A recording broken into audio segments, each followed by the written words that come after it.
if you look back a few thousand years ago, people used to live 20 years. And then the beginning of the Industrial Revolution, like it was 40 years, a few hundred years ago, and now it's 80. So we doubled lifespan from 20 to 40 to 80, right? And I believe we only have one doubling to go, from 80 to 160. If we get there, it means that we solved all the issues we have. I don't believe we will have new issues cropping when we are 400. I think once we get there, it goes vertical, because I don't think there's a difference between 160 to 2040. I think once you solve everything, it means you solve everything. And then I have the A, B, C, D plan for aging to do that. Plan D is death. It's a bad plan, but sadly, everybody on Earth is on Plan D right now. Even Brian Johnson. Biology is kind of the most advanced technology on Earth. If aliens would come to Earth and their spaceship would kind of crash land, and we try to understand like the alien technology, it feels like that. It's nanotechnology. It's self-reproduced. Welcome to the Free Radicals podcast, where we interview the scientists and builders working to dramatically extend human lifespan and bring about a sci-fi future where humanity has full control over biology. Today's guest is Dr. Omri Amirav-Drory, a general partner at NFX, whose mission in life is to end involuntary death. Omri has backed companies like Mammoth Biosciences, Immunai, and Centivax, and has earned a reputation as one of the most respected seed investors in tech-enabled life sciences and longevity. He previously founded Genome Compiler and sold it to Twist Bioscience, which is now worth $2.5 billion. We'll talk about why longevity research could solve America's biggest economic problems, Omri's 4-step ABCD plan for beating death, and why AI alone won't solve aging. I'm your host, Daniel Schur, and my co-host is Eric Dye. I hope you enjoy this conversation. First topic we wanted to talk on today is this article you recently wrote back in June 2025 titled "Longevity Can Save America." Can you tell us what this means? Great. I'm a big fan of longevity. My mission in life is to end involuntary death. So aging is a big part of it. 9 of the 10 things that kills us in the Western world is based on, the root cause is how old we are. Like it's aging. Aging sucks. And it's, I think, the biggest market in the world. But, the article I wrote was based on a trip I did to DC with the Alliance for Longevity Initiative, where we talked to Congress about longevity. And I just realized that all the biggest problem that America and other Western countries face can be solved by longevity. So, and all the things that, Democrats and Republicans are bickering about, like we can just have a technological solution for that. So when you look at America's biggest problem, so we have this exploding debt and deficits, right? It's a huge problem in America, and we're spending more on interest payment now than we spend on the army. And then when you look at what we're spending money on, where the deficit and debt come from, it comes from, Social Security, Medicare, Medicaid. It comes from the GDP not growing fast enough. It comes from not having enough people and kind of the lowering of the fertility rate. And, I think it's the only bipartisan message that was, resonated well from both sides is like, we can have the solution. Imagine, because they think in their mind that longevity is a problem. Because people are, not dying at 60, whatever, 5, and staying alive with bad health for 20 more years, we have all these problems. But for me, longevity is not being 90 for 50 years. It's being 22 as long as you want. So imagine we get to that future. Imagine we really move the needle and solve that issue. Then you don't have to worry about Medicare. You don't have to worry about Medicaid, right? Young people are just the healthiest. They don't go to the doctors. They don't need anything. They don't need almost any help. And then Social Security, if people stay at their peak earning years for longer, because right now you start working, then you have a family, you need to buy a house, like you spend more than you make for a long time. And then you have this amazing time when your kids are out of the house and you're still at your peak earning years and you just save a bunch of money for retirement, right? Imagine if that time was 100 years, right? You could save so much. You don't need retirement. Like everybody can self-retire. Everybody can be wealthy.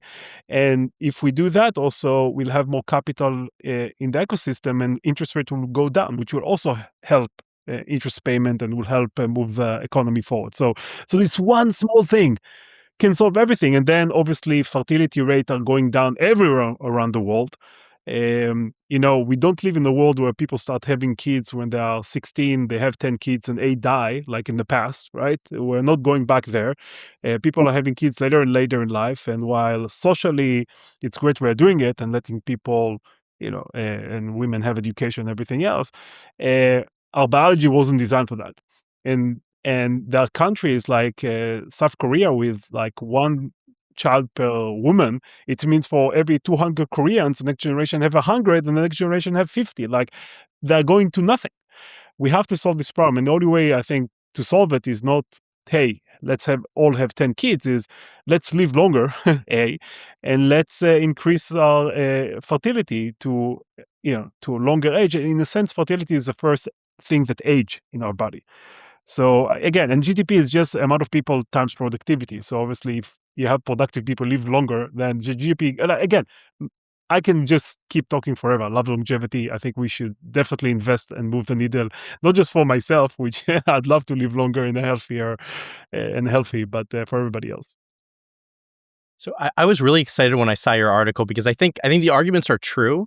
And I also think it hits on this point that America is lacking a positive vision for the future. Where longevity is a good vision, right? It's something we can build towards. It's like when we used to have, the space race as a motivating idea. But something I've seen, right, is that the culture is pretty negative about this in general, right? Longevity is this thing for billionaires, or they think I have personal experience where people say, no, that'd be terrible if people lived longer, overpopulation, all this stuff, right? There's a lot of negativity around it. I'm curious what you think drives that. And do you think there's a way to paint this compelling vision to overcome that? Yeah, what a great question. Again,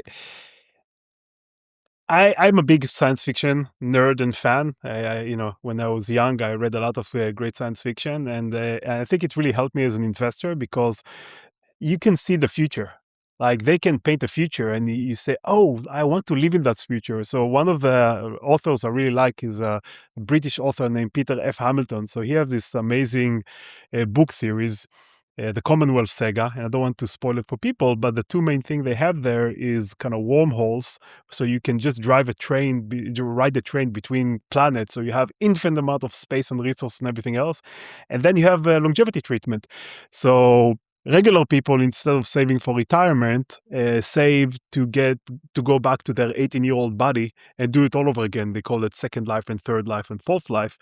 And the way he represent the world, like people with like all this self-confidence of living so long with their hot new body at 18, like, and there was a saying in the book is, life sucks and we rejuvenate and do it all over again.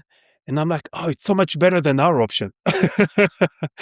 And, I don't think we have enough just optimistic science fiction vision for the future. Everything is so pessimistic and kind of dystopian. And I think the future is so much better than the past. Like, if you look at everything, GDP, child mortality, free time, like abundance of, healthcare and information, everything else, everything is getting so much better. And that's kind of the counter narrative. And actually, to be a good investor, you have to be optimistic, right? Because the best companies are better than you expect.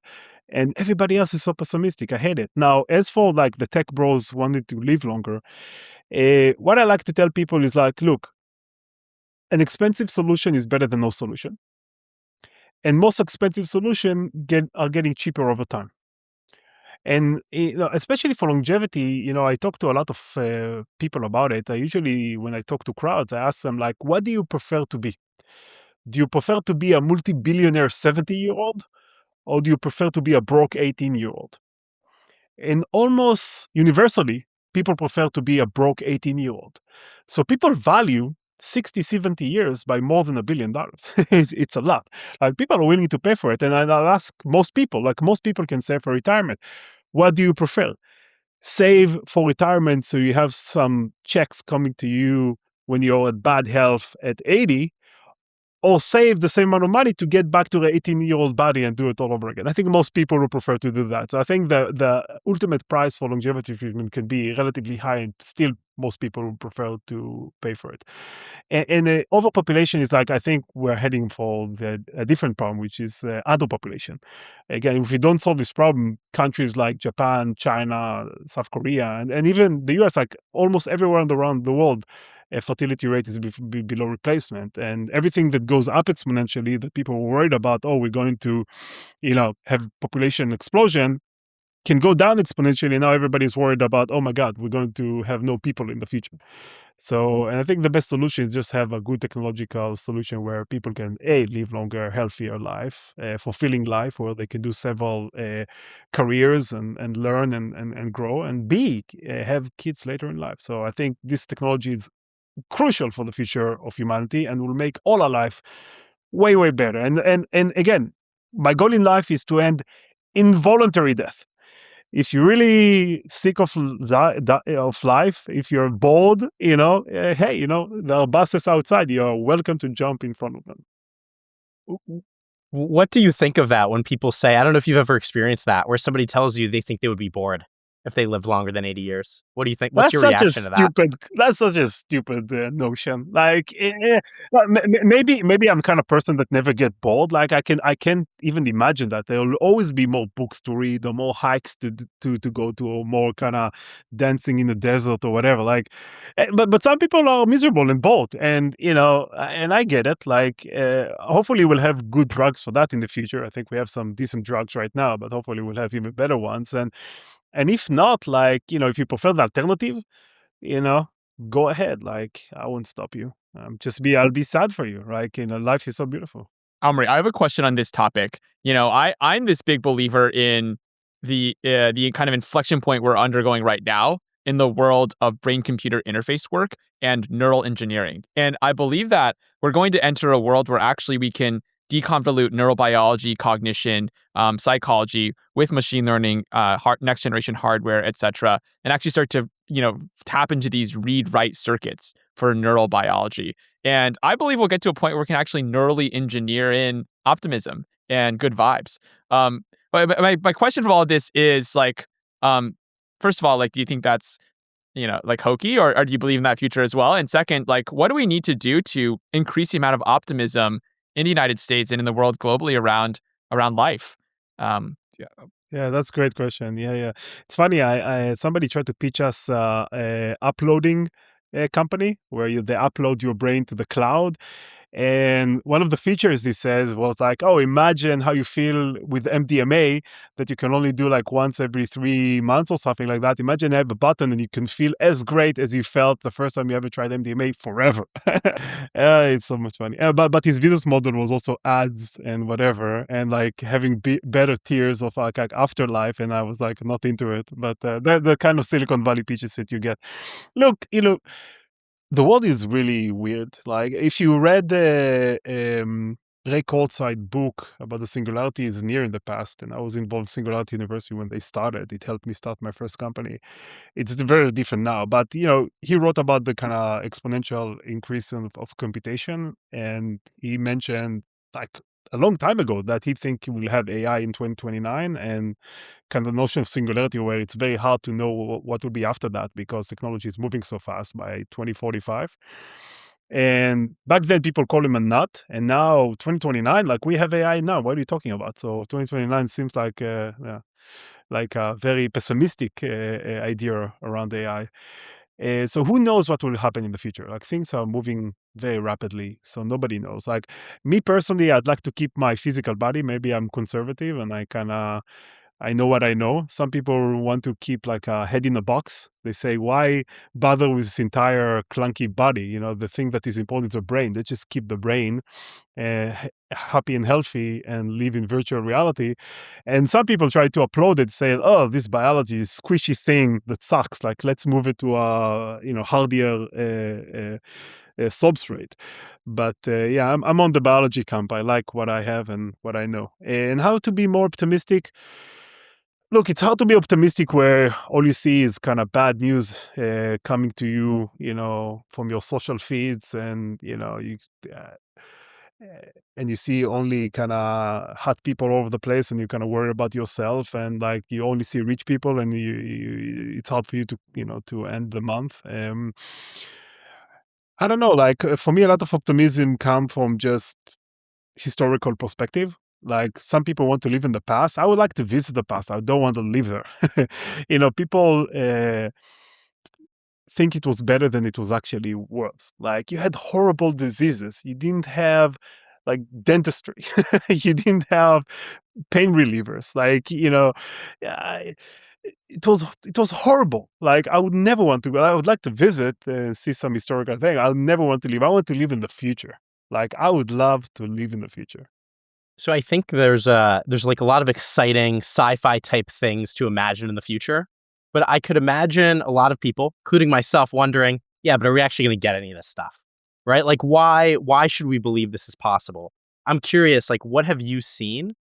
What are like the most mind-blowing things you've seen that make you believe that this future is possible? It goes back to the difference between like linear progression to exponential progression.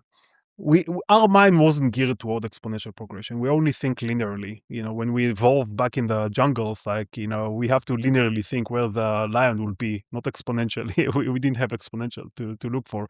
As an investor, you're very much geared toward looking for exponentials because early stage investment, you have to find companies that are multi-billion-dollar in less than 10 years, and you only get there if you have compounding exponential growth of the company, right? Otherwise, you cannot be that big that fast. And I lived through several exponential experiences.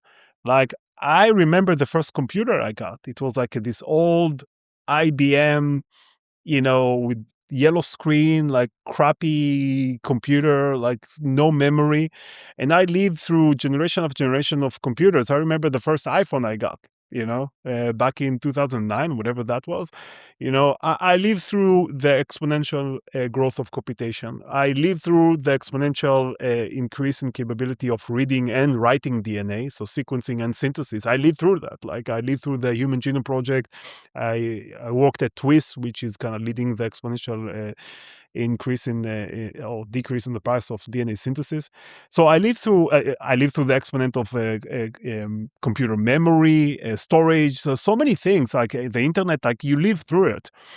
And if you have the historical perspective of like GDP growth, for example, it was flat for most of humanity. And then the last 300 years with, the Industrial Revolution, with science, with technology, it just went vertical. And so many things in humanity became better because of that.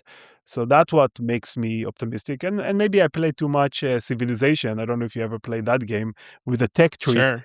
where, you have future technologies, so you kind of feel where the technology can go to, and you kind of it helps you be optimistic about the future. A question that I have on exponential growth is, there are certain conditions that have to arise or be met in order for exponential growth to take off, right? And so for population growth, we had to have the invention of agrarian farming, right? You had to have agricultural culture in order to get exponential growth in food availability, food supply. And there's all these other examples where some sort of social condition or technological condition or some extrinsic condition is met in order for the exponential growth to take off. What is that set of conditions for longevity? And by the way, there are always limit for growth, right? Usually the limit are physics, But again, we kind of see the limit for growth right now in computation, where you get to sub-nanometer, like a few nanometers, and like physics start to make problems. But I think in longevity, like I call it the race to 160. I wrote a different blog post about it. And the reason I wrote that was like humanity already doubled lifespan several times. Like if you look back a few thousand years ago, people used to live, like the median lifespan was 20 years. And then the beginning of the Industrial Revolution, like it was 40 years, a few hundred years ago. And now it's 80. So we doubled lifespan from 20 to 40 to 80, right? And I believe we only have one doubling to go from 80 to 160. Why?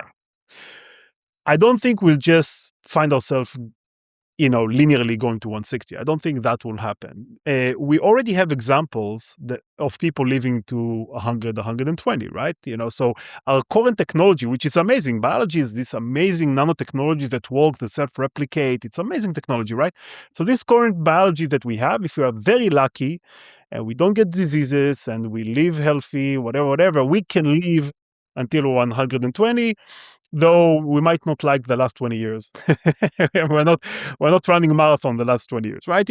We know we can get there, but we will not stumble to 160, like 2 sigma more than that. Like if we get to 160 or maybe 180, don't catch me on the specific number, but if we get there, it means that we solved all the issues we have. I don't believe we will have new issues cropping when we are 400, and then we'll go vertical, right? Think about cancer. If we cure all cancer today, the median lifespan will only increase by something like 3 years.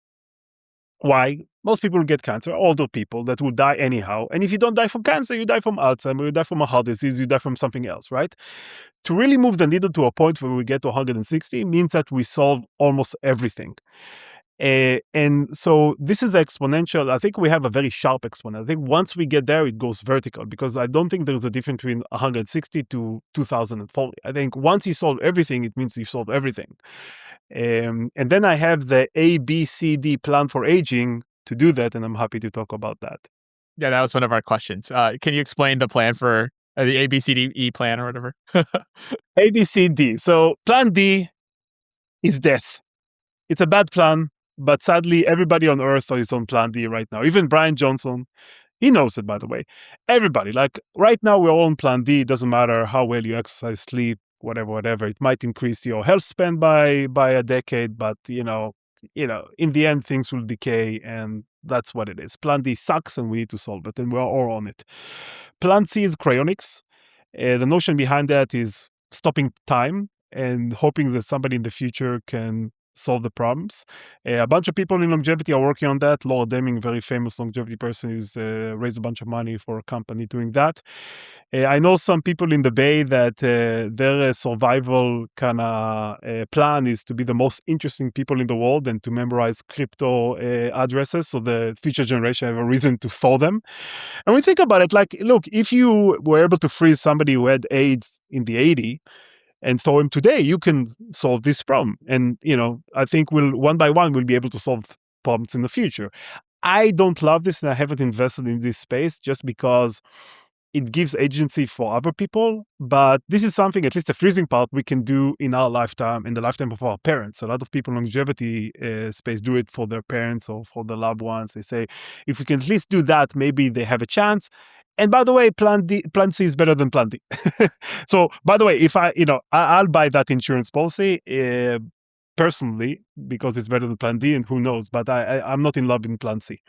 Plan B is bioengineering. That's kind of the hard problem of really understanding biology and disease and try to one by one cure them and fix them. We invest in that for sure. Again, the only problem is you have to fix everything before you move the needle, because if you cure cancer, you get Alzheimer's, you cure Alzheimer's, you get heart disease, right? You need to solve everything. But that's kind of the grand progress of humanity, is to solve that. And plan A is alternative bodies or replacement. And the notion behind that is you don't need to understand aging or stop aging. You just need to find a young, genetically identical replacement part, the same way we do for our cars and our buildings, just replace parts, right? Because nature solved aging. If you have a baby, the baby is 0 year old. Doesn't matter if you're 20 or as a man, even 70. Like you can have a baby as a man, even at your 80s, and your baby is not older. The baby is 0 year old. So nature know how to reset lifespan if we go through an embryo or through one cell. And we know how to solve aging for cars and buildings, right? So we have a company, for example, called Renewal in Israel, amazing technology out of the Weizmann Institute. I believe they win the Nobel Prize because they were able to create human embryos from stem cells. We call it stemroid or stem cell-derived embryos, models. They are not real embryos, but no sperm, no egg, no uterus, and you can get infinite amount of young genetically identical cells, tissue, and organs in the future. And there is one thing that is even better than replacement that I just talked to somebody, so maybe I need to update my plan to maybe something one stage below. It's above replacement is upgrades. So if you already replace, why get your same sucky genetics, why not improve? So imagine if you can install young organs, maybe also improve it to be superhuman and even better. So I don't know, that's my ABCD plus plan for aging, I guess. On the earlier point of kind of this idea that we have these requisite technologies or things that are put in place before the exponential growth can occur, my view is that we have a lot of those pieces already in place for biology. On the read side, we have the ability to sequence genomics. We have this ability to sequence epigenomics. Molecular assaying technologies allow us to just deconvolute the physical state of a cell with increasingly great precision. And then on the other end, we have artificial intelligence, machine learning that allows us to go in and actually make sense of these giant troves of data. And then third, we now have the chance to write into biology, right? With molecular engineering, with protein engineering, with genomic engineering. All these things give us the levers to actually pull, take the data that we have, the knowledge we have, and leverage that into actual, products or ability to engineer biology. And now it's just a matter of scaling these three fundamental components: the read, the write, and the learn components. The challenge is that it's not clear when things are going to take off, and what to invest into that will be a critical part of that takeoff. Do you have a strong point of view on which areas are most high value to invest into or build right now? Yeah. And by the way, I love the way you phrase the question, because I have a notion of kind of tech tree that came from civilization, where you discover writing and you discover paperworking, and that unlock philosophy, that unlock other things, right? So I think, I see it in investing all the time. Like, to get the internet, we need to unlock kind of, the chips, and we need to unlock communication technology, right? And then we got the internet, and the internet together with other things and GPUs unlocked AI. And I see it happening in the real world. And I think the best entrepreneurs realize the tech tree is unlocked before everybody else. So I think Sam Altman realized that AI is unlocked before anybody else. So he quitted everything and started OpenAI before other people are. Now it's obvious, right? So now everybody say, oh, let's start an AI company, and we just need a bunch of money and we can do it, right? But he was very early, because I think he realized before other people, oh, I think we have the prerequisite unlocking technologies, the data that the internet generates, the GPUs, the algorithm to do it, right? I think Elon Musk realized that electric cars kind of at scale were unlocked before everybody else. He realized, oh, look at the price of batteries, look at the computation, everything. We can do it, or rockets that can land, right? The best entrepreneurs figure out the tech tree is unlocked before anybody else. And I think, technological development, as long as humanity doesn't kill itself, is almost predetermined to happen. We built a economy and an incentive system where we always invent new stuff and get better at doing what we're doing, right? So I think the best entrepreneurs might realize that 5 to 10 years before everybody else. But even if Elon Musk or Sam Altman didn't exist, I think we'll have AI in electric cars. It's just, it becomes easier and easier over time, and more people realize it's possible. So, the chances of the company in that space to happen just increase, right? Right now, because it's not just simple GPUs that we have a few years ago. We have this great GPUs. Right now, starting AI companies is way easier than then, right? Right now, we have more data than we used to have. So everything gets easier over time until we unlock the new stuff, and then we improve that. So I think it really helps you as an investor to understand, first of all, what the future technologies can be. And this is where science fiction, the kind of optimistic vision of the future, is great, because you can, before everybody else, you see where we can go. Will we have superconducting materials? Will we have faster than light travel? Will we have all these crazy science fiction things we love to see in the future? What's the unlocking technologies, and are we there yet? Right? So I'm very sensitive to that. And I think the best entrepreneurs are very sensitive for that. And that's what you need to, because you can be too early, you can't be too late in most places. Yeah. What do you think are the highest leverage points to work on in order to bring about that future? Because you can imagine a lot of bottlenecks, right? Like cultural issues, political issues, technological, like we were discussing. Yeah, what do you think is highest leverage? Specifically in longevity, again, I think the biggest issue for longevity was the lack of scientifically valid things to do. Because there are not, there are not a lack of people with money that would like to live longer. Humanity want to solve longevity for as long as we remember. Like, the fountain of life and the Garden of Eden, and you have the fruit of life. Right? People talked about it for eons. We just didn't have anything to do about it. Right? So, when the Google co-founders started Calico, smart people with a lot of money, very well educated, the best thing they could do is put $3 billion into or more into this research organization and help researchers just research faster because there was nothing to do.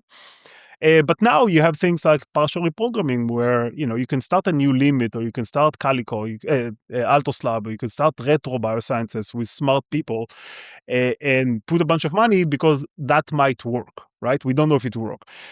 For me, I think the biggest unlock was, and maybe I'm biased, obviously I'm biased, but what Jakob Hanna did at Weizmann Institute, where he was able to create initially mouse embryos, but now human embryos from stem cells, that's kind of the magical thing. Everything else is just, riding the coattails of billions of years of development and evolution to get all the cells, all the tissues, all the organs young and perfectly differentiated, right? That's a huge unlock. And I truly believe in this company and what it can do. And then the next unlock is, as you said, is culturally. Like, will people accept that? I think the biggest risk specifically for that company is public perception more than the technology. And, for me, it's pretty obvious. Like, you go to patient with their informed consent, you take somatic cell, no sperm, no egg, you just take some skin cell, grow them in a dish to produce therapies to help those people. Like, what's wrong with that? But, when we published on the cover of Nature, when we got to day 14, human embryos from stem cells, everybody was fine with that. I won't be fine if we can get to 9 months. I think, again, we're creating a human being. That would be extremely, unethical. So we need to, I think for early development stages where we can really move the needle for different diseases like hematopoietic stem cell diseases, fertility, potentially we can create eggs for infertility and other indication, the brain tissue for Alzheimer's, stroke, etc. I think everybody will be for it. And again, it's so early in development, nobody's worried about it. I think the later we go, the more we have to solve technical and ethical issues. I'm not okay with, creating a whole human being just as a replacement part. So I think we need to figure out a way to do it scalably and ethically. Yeah, I would even argue that we have so many of the underlying technologies available today that we know work in these very controlled laboratory settings. And actually, the greater barrier is less technology and more just cultural acceptance of how to utilize these technologies and where ultimately these technologies will be employed into broader society, right? Like we already have the ability to, for example, sequence an embryo's genome and have a loose sense of how those genomic elements correlate with certain phenotypic elements in the developed embryos, like human shape, right, and human form. And we also have the ability, on the other hand, to go in with a CRISPR-Cas enzyme and edit that genome to be different, right? And so those are not science-specific technologies. We've had those for over a decade, and yet even a single edit done many years ago by John Coyhay has still today resonated through this cultural backlash. And so I almost think the technology has been there for a while, and really the human mind and human culture hasn't caught on to how to make use of these technologies in a way that's acceptable, right? We need to be brave. I think one thing investors are looking at founders is they need to be brave. They need to be brave to do stuff. Starting a startup is never easy. You have to be optimistic and brave.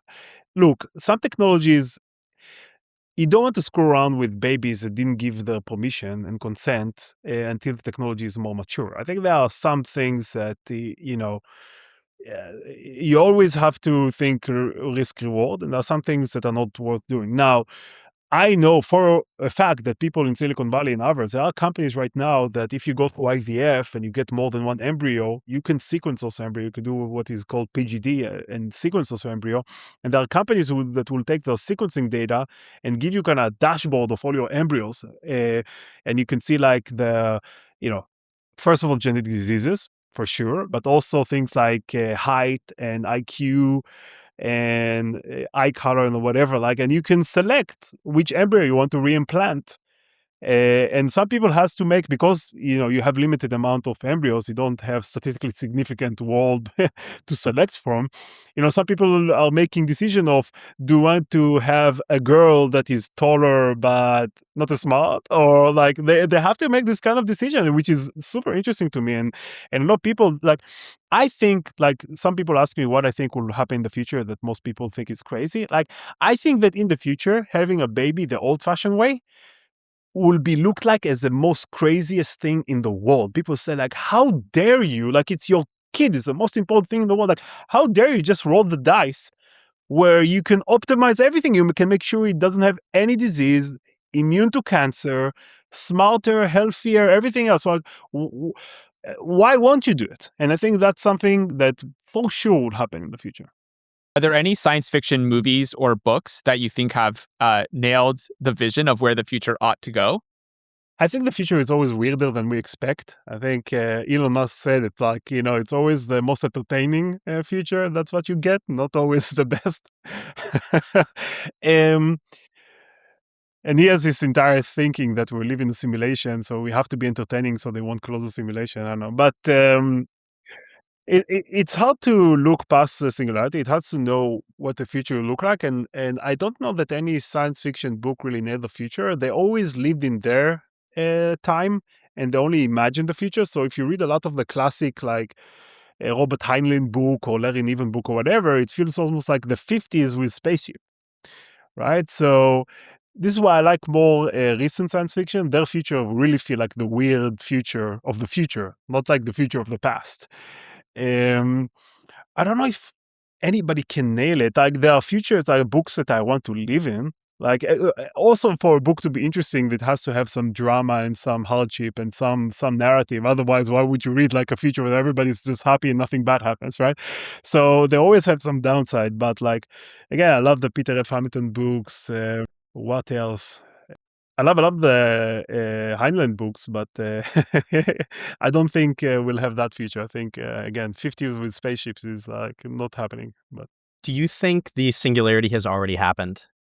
already happened? No. I think a singularity, again, it's a notion taken from physics. It's the place that after that everything breaks down, in black holes. The gravity goes down exponentially. Things breaks down. You start dividing by zero or talking about infinite, right? We're not there yet. I think we can predict the future in the span of a few years. The reason there is so much hype around AI, for example, is not because of the current capabilities of AI or the capabilities 2 years ago when people got super excited, or 3-4 years ago. It's because of the exponent is so big, right? The exponent, how fast the exponential grows is very crucial. And I think people saw how fast this space is moving, which means the future will be crazier than we think, faster than we think. And a lot of people in the industry, a lot of people in Silicon Valley, you look around and everything look the same. Right? Yeah, you have some self-driving cars, but kids go to school and people have jobs, and the NFL season about to start, and you have the new Survivor coming. Everything is the same. Nothing happens. But they see ChatGPT 2 to 3 to 4 to 5 to what is 6, what is 7, what is 8. They extrapolate the exponent, and things get really crazy in the next 5 years. And I think it's very hard for people, even in the Valley, to kind of imagine how the future is going to be 5 to 10 years from now. The capability will exist. How fast it will get everywhere in the world and really change stuff, to be determined. The future is not evenly distributed, for sure. It seems like the main area we're seeing exponential progress in is AI. Do you think, I've heard some people argue that there's no point in working on biology, right? All we should do is work on AI. And in fact, AI is going to progress on its own anyway. All we need to work on is AI safety, right? As long as we prevent the AI from killing all of us, it's going to give us immortality and everything we want. Yeah, what's your reaction? I have a bad gut reaction for that. I think the future doesn't happen unless we work on it. I I know. I talked to Brian Johnson, for example. He tells it all the time. He said, like, I tell people don't die. I don't think that, like, everything that I'm doing will get me to live forever. It will just get me to live long enough for the AI to make me live forever. But I think kind of the hand wavy AI will save us feels very weird and very wrong for me. It might be true, like, the difference between us and ants are so big. Like, ants cannot think about, nuclear weapons, right? So what is the difference between us and the AI that is as smart from us and we from ants? Like, who knows? Like, magically they can maybe everything appear in a second, right? But for the foreseeable future, at least for me, like, especially I get a big rash where people in AI talk about biology. Oh, we'll cure all diseases in 10 years. Oh, whatever. AI is great and everything, but it's not magical. Like, you need data, and in biology, like, A, we don't have the data, and B, it takes forever. Like, you need, like, it's not like a code you can compile. Oh, let's see if it works. Like, you need the freaking creature to grow for 10 years to see if it, like, if what you thought will happen will actually happen. We don't have good simulation things for biology, so I think in that regard, it will take longer than people expect. Yeah, look, I might be wrong. Like, I might, like, yeah, something that is 10 times, 100 times, 1,000 times more smart than humans. Who knows, right? But I'm still very much in the camp of, like, especially in biology, we'll have to work hard to make it happen. It won't just happen by itself. Where will artificial intelligence play the most important role in longevity, life sciences, biology, or does it have a role to play? It does have a role, and I already see with several of our companies the usefulness of AI, which is kind of interesting because kind of modern AI is based on neural network, right? So it's based on biology in a sense when you think about it, like biological. So it's not surprising almost that something that is like has the roots from biology, understand biology better than us. Right? I don't think any human can look at the 6 billion letters DNA, genome, and just, oh, I see what's happening here. Oh, we need to change this T to an A or whatever. Like, I don't see it happening, and I think this is like computers are already better at that. Folding proteins, with AlphaFold, whatever, LLMs that are based on either protein or amino acid, where we think about it, it was pre-trained by evolution, and you have a big data sets of potential proteins and DNA sequences, and you can feed an LLM that instead of telling you what's the next word, will tell you what's the next amino acid or DNA letter, and we see it happening. So both understanding the genome and proteins, and then trying to realize what the function, and also generating new ones, like new genetic materials. Can in the future, we can just tell a compiler, like I tried to build a Genome Compiler, which is a horrible name, right? But instead of like what I built, which was almost like a CAD or IDE, where you kind of drag and drop genetic elements and compile them and send them for synthesis, can you just chat with the computer, say like, hey, I want an elephant that glows at night with two wings, and it can compile the DNA to make it happen. I don't know.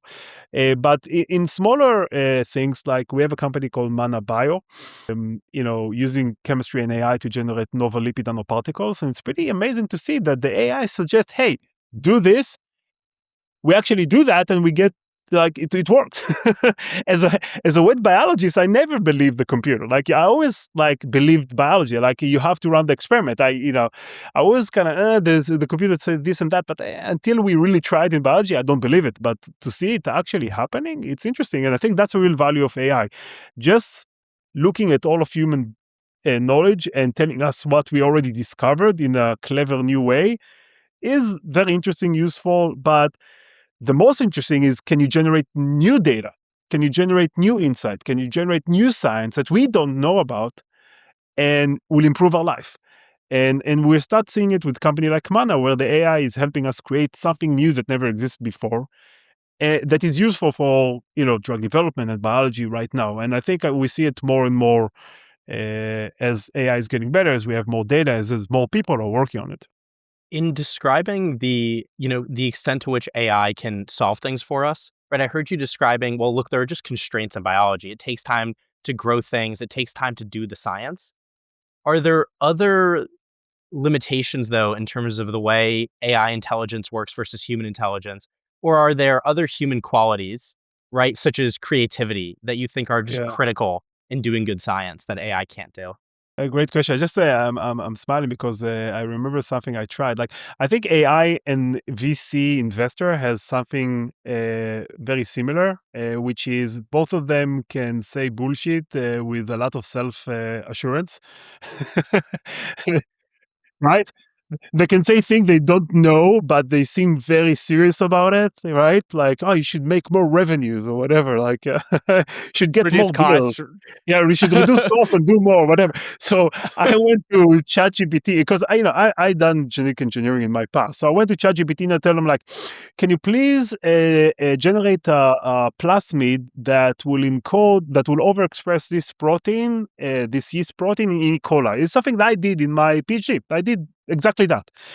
And he thought about it. And by the way, people are worried about AI doing, new biological weapons or whatever. So this is a story for them. So he thought about it and they say, sure, here you go.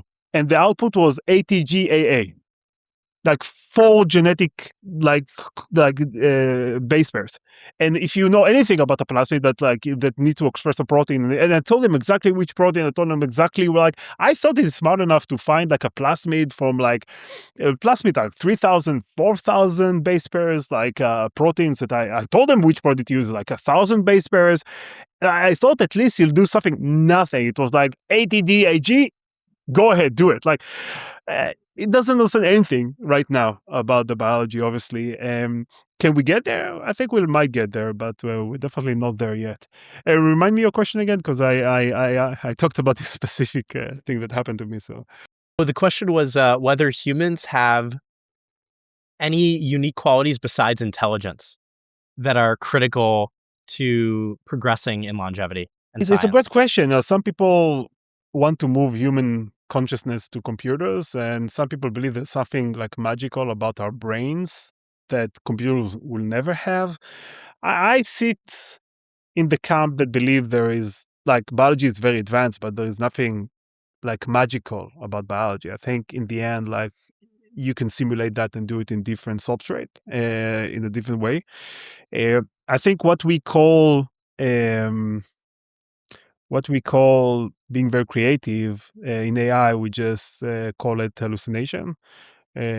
So just human trying many different things, like combining ideas together. Like there's a great book called Rational Optimist. And he said, like, look, all our advancement is just ideas having sex. It's like the more ideas we have, we just merge them together and then we get new ideas. But it's not like, oh, somebody thought about something totally out of the box. It's like, it's a combination of ideas that people have that just we scrambled in our head and we call it creativity. So it's hard to know how much of our creativity is real creativity. Like, I don't know what is real creativity, or is just randomly matching things together that exist. And I think computers can do that. And they can also hallucinate, where imagine things. The thing about science that I love is, in the end, you test science in the real world. Like, the real world tells you what's true or not. Like, you run an experiment, you run a control, you run the simulation in reality, and reality tells you what's right. So, and in business, like, you try different business idea and the marketplace tells you what's right? So I think, like, in the sense, AI or AI scientists can think about a bunch of hypotheses, and if you connect them to a real lab where robots are actually doing those experiments, and you can actually connect it from learning and capturing the data, then you can close the loop and generate new science. I definitely think there is nothing unique about human in that regard, if you can close the loop. This is actually a long-standing hypothesis of mine from an investment and company building perspective, which is that, exactly as you described, there needs to be this closing of the loop between data generation, data analytics, and learning, right? And new hypothesis generation. And I think for life sciences, because it's fundamentally an empirical science, it's a science which only can derive true knowledge from actual experimental data that you go and you run an experiment, you validate from the experiment. And particularly in life sciences, like, we are rate limited by laboratory data, how much high quality laboratory data we can generate. And then we're rate limited by then the clinical trial, right? How much human clinical trial data can we collect from the performance of a drug in the real world to determine, the quality of the underlying therapeutic hypotheses. And so I think there's like what do we need to do beyond like, the obvious things, which is create the robotically automated lab, which many people are working on? Like what can we do on the clinical trial side to accelerate more high quality, higher throughput human data collection? Yeah, I have a lot to say about that. Again, I think the problem in biology is everybody kind of hand wave. It's complicated, but you have n dimensions. Like you have infinite amount of dimension to test. And like I remember my PhD, the thing that frustrated me the most was, and I'm still super frustrated when it happens to some of my companies, but when you go to a lab, you work really hard, you get a result, and then you have infinite an amount of experiment to run -1. And then you go to a lab again, and you run the result, and then it's infinite amount of experiment -2, right? And it's so frustrating. You have so many dimensions of things to test that it's very hard to get to the universal truth. Like everything is so slow and it's so hard to kind of only try to get like one variable and play with that, right? It's so many variables. Everybody is so different. It's so complicated, and your time frame. It takes forever to run the experiment and visualize it and see what actually happens. Though I think in latest years, like there is more like high throughput experimental where you can like try many more things. So the chances of getting to at least a local minima is faster, just because your chances are higher because you're trying more things. Um, as for clinical trials, it's even worse. If you look at they're so expensive, so slow, and people are so obviously worried about human health, is that like, what is phase one? Is dose like you tried the lowest dose that you don't think will work anyhow, but you wait for a while until the healthy volunteer, if you see that he's actually healthy, like you hold your breath, like, is he okay? Is he okay? Okay, let's increase the dose by a little bit. Are they okay? Okay. So it takes forever. The cycles are so long, and you're only testing one thing at a time. So it's expensive. It's slow. That's the main barrier, I think, in drug development. Drugs are expensive not because drug companies are evil. It's because we humans are stupid. Like we don't know how to develop drugs in a great way, right? Like everything else in our economy, if you can do something cheaper, better, that people will do it cheaper and better. The market will be bigger. Like that's what people want. That's the driving force of capitalism. Like everything getting cheaper and better. So why not in therapy? Because it's so expensive and hard. Like one solution will be if we have better models. That's where potentially AI can help. That if preclinical data in cells or organelles or whatever can be more translated into human clinical data, that would be a great thing, and many people are trying to work on that. It's such a big, like obviously if you can just run drugs on the computer and they work in human, like wow, like that's a big unlock. One thing might be clones. Because imagine, like if you have like a 10,000 version of you with the same genetics, and let's say they're brainless, whatever, so you don't have to worry about that, and you can try the drug on that. Like, wow, you can get drugs really quickly. Like the reason we have great drugs for monkeys and mice is because we test on monkeys and mice, if in scale. So if you can do the same things in humans, we'll have better drugs for humans. So it's a combination of like, can we find new? It's all about translatability. Like, can you run high throughput experiment that are translatable to clinical human data? That's the main barrier. It seems like our approach to AI is similar to our approach in biology. In AI, we don't really know what intelligence is. Let's just keep giving it more and more compute, and we get intelligence out. In biology, we don't really know, and data. In biology, we don't really know how it works. Let's give it more and more data. Let's collect a ton of empirical data and apply compute to it. Do you think that implies... Go ahead, sorry. I was going to say, do you think that implies there's something broken about the way we do biology, as opposed to physics, let's say, where, look, we identify abstract principles and they can explain a ton of behavior in the real world? I like to tell people that biology is kind of the most advanced technology on Earth. It almost reminded me like if aliens would come to Earth and their spaceship would kind of crash land, and we try to understand like the alien technology, right? It feels like that. It's nanotechnology. It actually works. It's self-reproduced. The CEO of Ginkgo used to have a deck where the first image in the deck was like a desktop with different kind of technological things. So he had a camera, he had a phone, he had a laptop, he had a drone, and then he had like a houseplant on the side. And you used to ask people, what's the most advanced technology on the desktop? And some people say that the drone, whatever. And they said, no, it's a plant. And my drone cannot eat and reproduce and create small drones like my plant can, right? So biology is really advanced. And the way we do things in biology right now, people don't understand. It's like you have this most complicated alien spaceship and you blow up like one section and you see if it flies, right? It's like, you delete a gene, what happens? Like you add something, what happens, right? And it's so complicated, it's so hard to learn anything. So yeah, biology is so advanced and crazy. So sometimes it's amazed me like how we actually learned. How do we get to the place where we are, where things actually work, where we can genetically modify T cells with a receptor that makes them go after cancer and cure people from stage 4 blood cancers. Like, imagine all the step we need from like bad microscope realizing that cell is the thing to realize what's a DNA and RNA and protein and finding the tools for genetic engineering and like all of this so we can do this one thing and cure people from cancer. Like it's mind-blowing, and I'm super excited about what will happen in the future because I don't think people realize how little we know in biology. Like even the smallest organism with the smallest genome, we still don't know what all the genes are doing, right?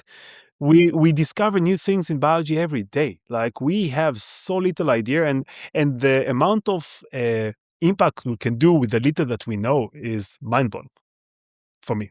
I almost think that in biology, there's these emergent phenomena that look like first principles, like physics, laws of physics, only in retrospect, once you've actually had the chance to study the system sufficiently and really understand the system from a lot of data points, right? We understand now that we need to metabolize calories in order to survive, right? And that's a very obvious concept to us now, but that may not have been as obvious for people even as little as like 500 years ago, right? There's a lot of theories that floated around for a while that eventually dissipated out.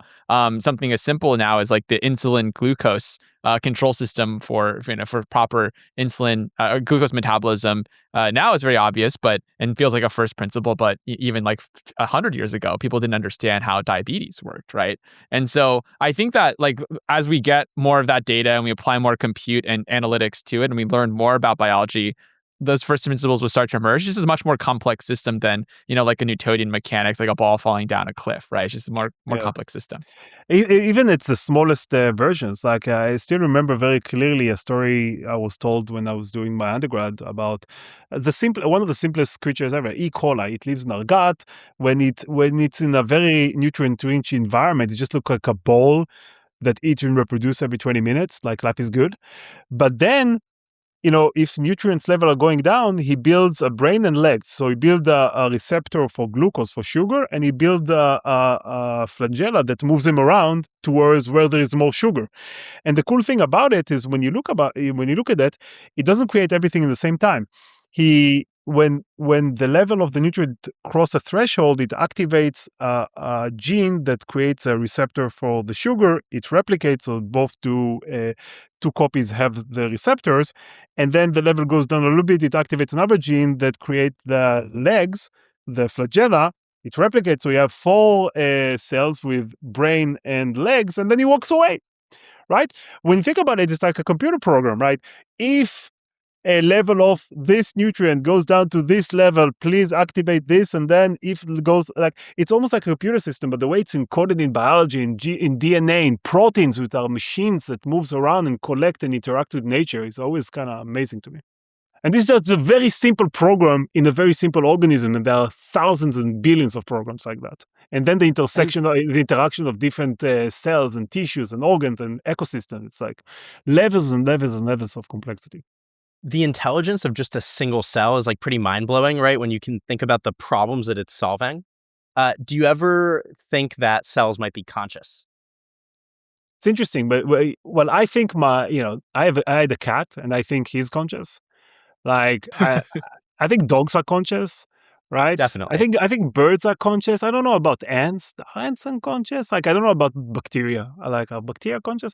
It's an interesting question. Like what is consciousness? It's a big problem that we haven't solved yet. I think for me it's more like an emerging property of like complexity of brains, whatever. But look, if you look at evolution, it took a long time to build eukaryotes. and then a shorter time to build prokaryotes than eukaryotes, right? But from the initial eukaryotes to very complicated, like most of evolution, billions and billions of years, was just working on building this like basic cells. And once we have eukaryote, boom, it exploded to like all the diversity we see right now, from monkeys to birds or whatever. I think they are very, very complicated. And then just having cells connecting to each other and building something more complicated was easier for evolution than just figuring out the basics of like, how do we self-replicate? How do we keep information going? Like, how do we metabolize things? Like, how do we handle the environment? So yeah. But What are some of consciousness, the what are some of the most exciting ideas or companies that you think are building today in longevity?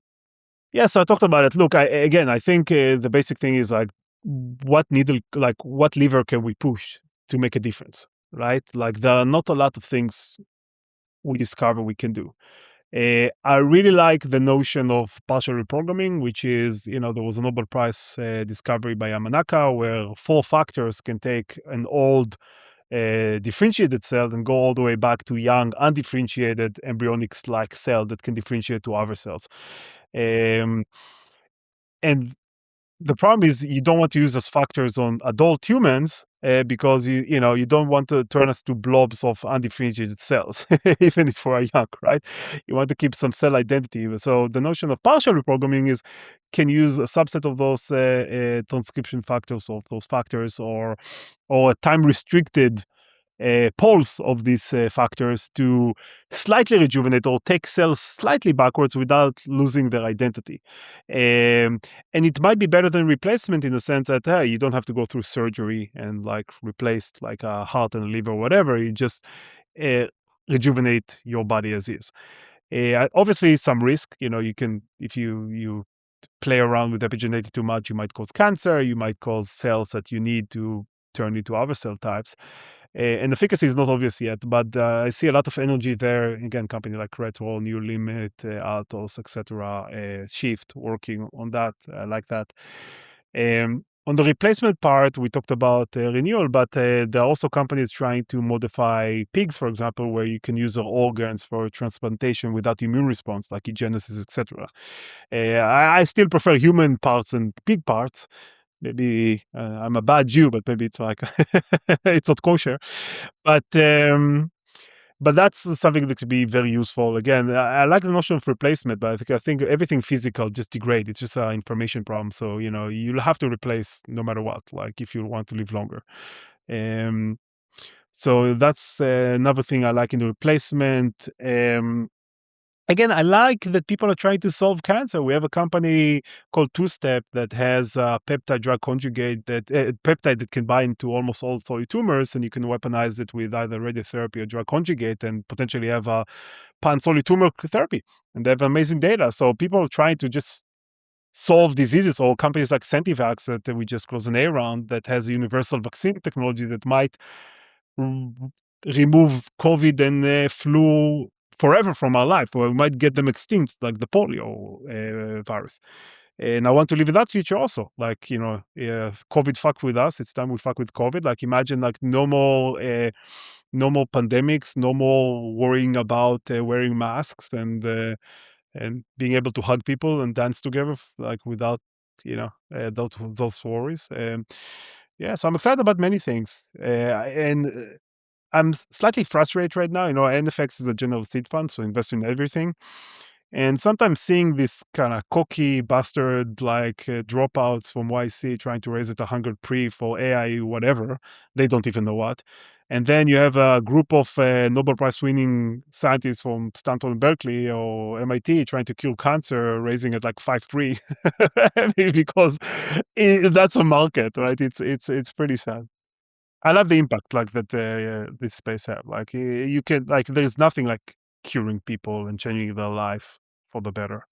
And not even curing. Like, I think things like, people in the past died from HIV, and now we have a solution for that. Or even GLP-1s. Like, people struggle with obesity and with bulimia and other things. And like for my kids, for example, I'm so happy that they won't need to struggle. Like, if they're slightly overweight, like they can have a small injection, they're not hungry anymore, and they can solve that problem. And the one thing can affect so many other underlying indication, not just obesity, but diabetes, sleep apnea, fertility, Alzheimer, just, because being overweight is, so bad for your health overall. So when humanity finds solutions, the impact is so great for our life. That's why I'm optimistic about the future. That's why I want to live in the future. For people who are inspired to work on longevity, what advice do you have for them to figure out where they can be most useful and contribute the most? Yeah, first of all, longevity is kind of a weird word. A bunch of people, the Venn diagram of people that say longevity is really diverse. So some people, when they say longevity, they talk about supplements. Some people talk about biohacking. Some people talk about elderly care. And when I talk about longevity, I talk about hardcore longevity biotech, things that can move the needle, get us to 160 and above. So first of all, don't do small trivial bullshit. If you're going to do this, going to this space, and the thing I like about the space, and I really like, is people are very passionate and very collaborative, because people who care more that there'll be a solution, that their specific solution would win. They just want to have a solution. So they're rooting for each other, and they want in general for things to work. There are a lot of traps, like a lot of people that really care about longevity, because they raise money from investors that need to return money, whatever, they get dragged to very small things. And what they tell themselves is like, oh, if we make money here, then we can use the money to do something that we really want to do in the future.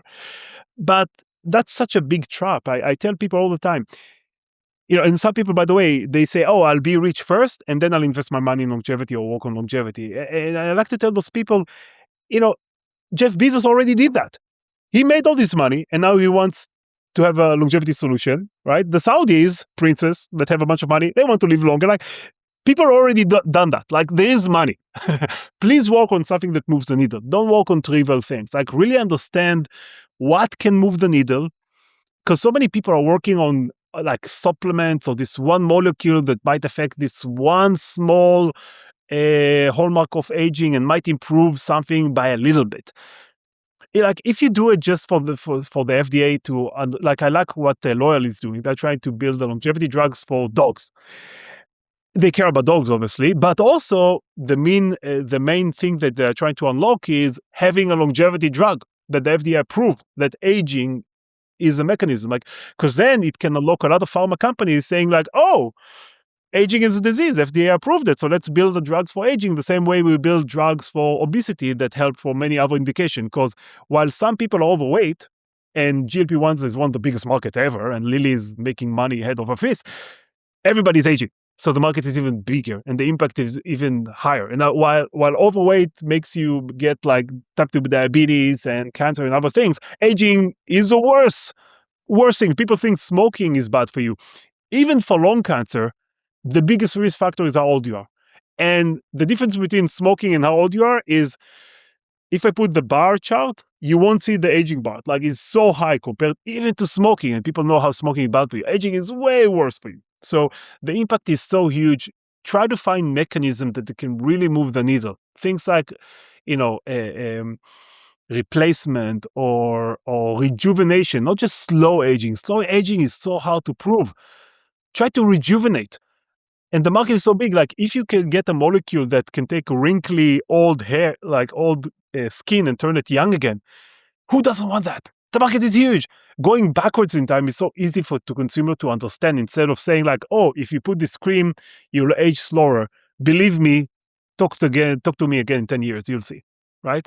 Try to rejuvenate. Try to go backwards in time. Try to build infinite amount of more lifespan, not like 2 months. And it's very sad that most of the money today, if you look where the money goes, it goes to traditional pharma to think that their ROI is so low. Even if you're successful, you just increase the lifespan of a cancer patient by 2 months in pain, right? I try to solve big problems. Try to solve root cause. That's why I would tell people. Yeah, and don't try to be rich and then do it. Like, there are rich people. Just do it. We don't have time. You don't have time. You've also mentioned that when starting a biotech that you need some totally differentiated technology. You need some kind of magic. where do you think are the best places, the communities to be in, where you have proximity to magic or the potential to discover magic? Yeah, so let's go backward a little bit. So what I tell people in early stage is the way VC works, at least, and not everything is VC, not everybody needs to go to VC, but the way VC work is a parallel. Most company doesn't return the fund, a few will. So when you go to the investment committee of almost every early stage VC, they ask themselves, will this company, whatever they do, will that return our entire fund, right? Will that be a multi-billion dollar in less than 10 years? Because the life of a VC fund is 10 years plus minus, right? And to do that, we always ask ourselves, is it big enough? Right? If successful, can it be big? Second, if you can be big enough, do you have something defensible, magical, differentiated? Then are the people exceptional and can actually execute? On the magic and differentiation and defensibility, look, in bio, you have like built-in defensibility with patents and like approvals or whatever.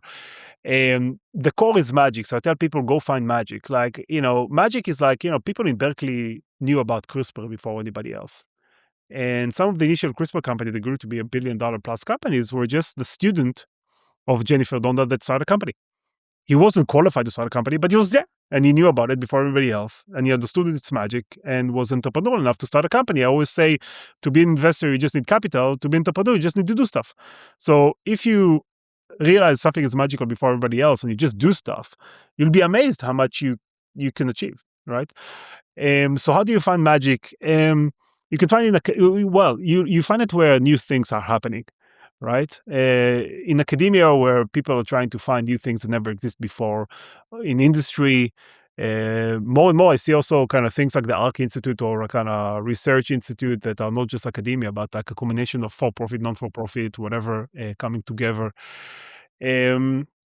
Just being knowledgeable and curious and understanding like the tech tree and what's possible, and have some vision of the future. So you realize, like, if you have a clear vision of the future, so like, I believe that, let's say, if we can ethically find a clone then that is young, it's not, well, it sounds like science fiction, but nature has done it. Nature created identical twins. Like, if you can separate by time, you can replace parts and then potentially you can live longer. Like, it makes sense, but can you do it? Like, what other things like that can we build that can really move the needle? And what is the unlocking technologies and where people are researching them?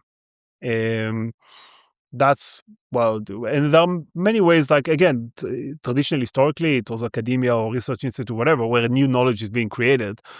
But especially in longevity, like, I don't think you can just, it's not like software, you can just sit in a coffee shop, think about an idea, and just code it.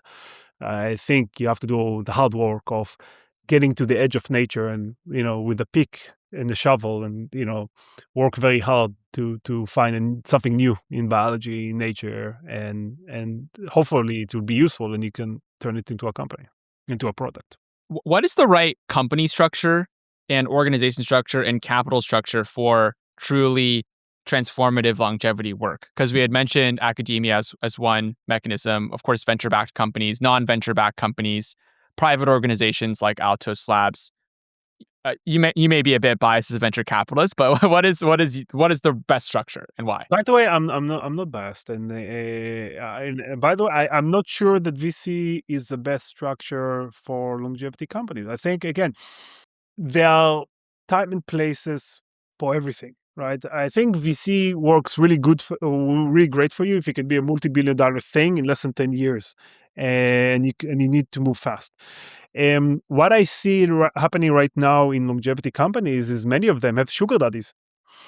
What do I mean by sugar daddies? Super angels that, again, I need to return my fund. The way VC works is, let's say I have $100 million fund and I own 10% of your company. You need to be $1 billion company just for me to return my fund. I haven't made money yet because I made my money when I make money for my investor, not just return their money, right? So I need to have 100x on my investment.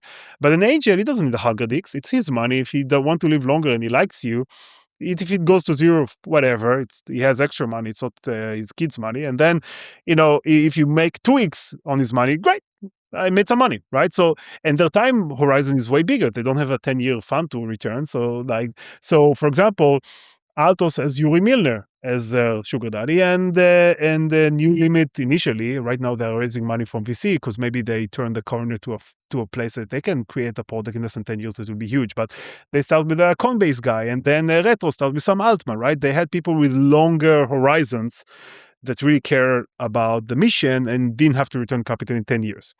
Also, they didn't push you towards like, oh, you have to be that big, that fast, so make this small therapeutic for this thing where the market exists right now, because we don't care about the big thing is if it's after the time frame that we need to return capital, right? So it very much depends on the application of the technology, and because again, you have fiduciary responsibility. I sit on as a VC. My LPs didn't give me money because they want to live longer. They gave me money because they are an endowment or children's hospital, and they need to create, or a pension fund. They need to create money for the good work that they're doing. They don't care like what I invest. They just want me to make money for them, and that's my responsibility. And I cannot invest in things that I know will not be fund returners just because I want to live longer or just because I believe in the space. No. Everything I invest have fiduciary responsibility to fit the mold of what we're doing.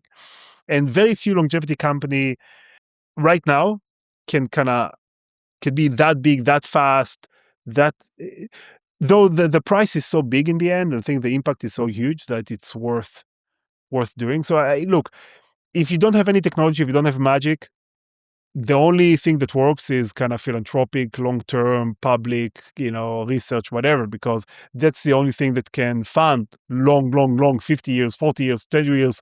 It might work, it might not work. You don't need to have a product or a service. When you go to academia, you just need to discover something new. It's this amazing institution that humanity invented, and all the good things came from that, right? New knowledge that enable other things came from that. So it's so important to keep that. But the closest you are to the market, it opens up more and more doors for you.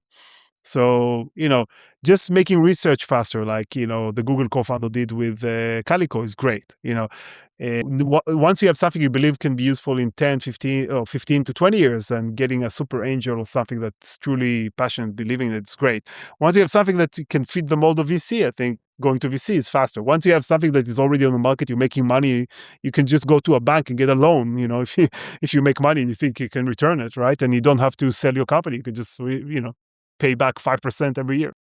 We want to round out today's conversation with some lightning round questions. And so if you could offer up some 1 or 2 sentence short answers to some of these questions, we'd be very grateful. So Daniel, want to get us kicked off?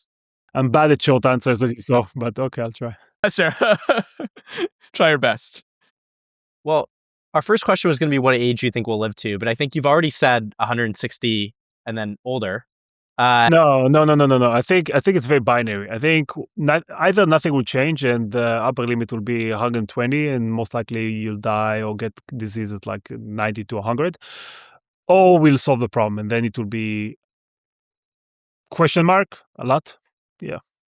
So what % chance do you give to the question mark scenario happening? Look, I think forever is a long time. It's funny, like in the last Sandman, it's another long answer, but in the last Sandman, there was a guy that died at the Netflix show. There was a guy that died after 1,200 years, to 12,000 years. And when death came to pick him up, he said, "Oh, I lived a good life. I lived for so long." And then she told him, like, "You got what everybody gets. You got a lifetime." So I think in the end, we'll all get a lifetime. How long it will be, I don't know. I hope as long as possible. Will it be in our lifetime? I really hope so. Let's see. Who do you think is doing the most important work in longevity right now? Renewal. Again, I think the partial reprogramming people, I think what Renewal is doing, I think is number one. It is the most exciting thing I've ever seen. Who do you think is doing the most damage to the advancement towards longevity escape velocity? People who talk about lifespan, health span. It's such a chicken shit thing to talk about. Like, again, if you cure all disease, you live as long as you want, right? But they are afraid because of the politics and being PC, so they talk about health span. It's just about being healthier for 10 more years. Fuck that. You want to be as healthy as long as we want. For a young, bright person considering going into longevity today, where do you recommend they go into? Either the right startup company, where they already have something, so help them move faster. or get more resources to those kind of people, or research. I think that's the three things I would go. Yeah, resources, the right startups, or find new magical thing to do. Yeah, in research. Yeah, Can you share an unpopular opinion you have on aging and longevity? I think it's popular. It's I like it, but most people might not like it. I think we must solve it, and I think it's a moral. It's unmoral not to work on it. It's immoral not to work on it. AI and bio, overhyped or underhyped? Just the right hype. I think we're in the right hype. Okay. Okay. I think we're just right. It could be better, but yeah. What's your personal routine for longevity? And maybe I should say for health span. Sadly, not a lot. The 80-20 is like, don't be obese, sleep, eat, and have a community, and don't die. Like, I like what Brian Johnson said, don't die. But I don't have anything special because there are 0 FDA-approved drugs and nothing really that can move the needle. So my bad thing I do for longevity is invest in the right companies. If you weren't building Renewal Bio or investing at NFX right now, what would you be doing? To what age? Like me right now with my current knowledge and age? Right now. I think I would join a company that I really believe in. I think that's, yeah. Or raise a fund and invest in that. But I already do it. So I guess I'm already doing that. Like, even if I wasn't doing it at NFX, I would try to do it. That's what I would do. I'm living the dream, man. I'm living the dream. True that. Awesome. Well, that's it. Thank you, Omri, for joining us. This is such a wonderful conversation, and appreciate you being on the Free Radicals podcast. I guess I'll just finish with one thing. Like, also enjoy life, right? Because I think I tell people all the time, if you don't enjoy life, why bother with longevity? Why suffer longer? So try to enjoy life, work on the thing that matters, but also find time to be with your family and dance and enjoy life. That's important. Thank you for listening to this episode of the Free Radicals podcast. If you enjoyed this episode and would like to support us, the most helpful thing you can do is to share this with a friend that you think might enjoy it too. And please also leave us a 5-star review on Spotify, Apple Podcasts, and like and subscribe on YouTube. It would really mean a lot. I'm Daniel Schur, and my co-host is Eric Dye. Thanks for listening.